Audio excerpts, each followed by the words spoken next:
সাবেক প্রধানমন্ত্রী ও BNP chairperson Begum Khaleda Zia রুহের মাগফিরাত কামনায় রাষ্ট্রীয় ও বিএনপির কর্মসূচিতে রাজধানীসহ সারা দেশের মসজিদে দোয়া মাহফিল হয়েছে। প্রার্থনা হয়েছে মন্দির, গির্জা ও প্যাগোডা সহ সব ধর্মের উপাসনালয়ে।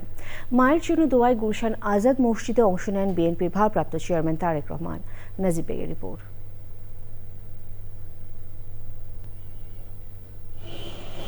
তিনবারের সাবেক প্রধানমন্ত্রী ও বিএনপি চেয়ারপারসন বেগম খালেদা জিয়ার মৃত্যুতে 3 দিনের রাষ্ট্রীয় শোকের শেষ দিনে রাজধানীসহ সারা দেশের মসজিদে ছিল দোয়া মাহফিলের আয়োজন। অন্যান্য ধর্মীয় উপাসনালয়ে করা হয় বিশেষ প্রার্থনা। বেগম জিয়ার রুহের মাগফিরাত কামনায় একই কর্মসূচি ছিল বিএনপির। জাতীয় মসজিদ বাইতুল মোকাররমে জুমার নামাজের পর বেগম জিয়ার মাগফিরাত কামনায় দোয়া ও মোনাজাতে অংশ নেন মুসল্লিরা।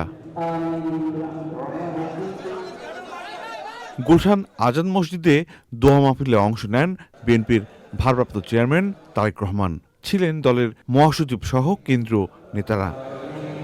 বাদ আসর মোনাজাতে বেগম খালেদা জিয়া এবং শহীদ রাষ্ট্রপতি জিয়াউর রহমানের রুহের মাগফিরাত কামনা করা হয়।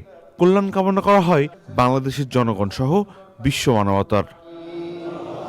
দোয়ায় অংশ নেন তারেক রহমানের স্ত্রী ডাক্তার জুবাইদা রহমান, মেয়ে চাইমা রহমান এবং প্রয়াত আরাফাত রহমান কোকোর স্ত্রী শর্মিলা রহমান সহ পরিবারের সদস্যরা।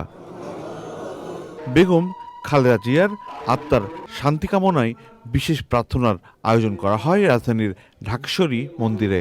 বাংলাদেশ পূজা উদযাপন পরিষদ ও মহানগর সার্বজনীন পূজা কমিটির আয়োজনে প্রার্থনায় অংশ নেন সনাতন ধর্মাবলম্বীরা।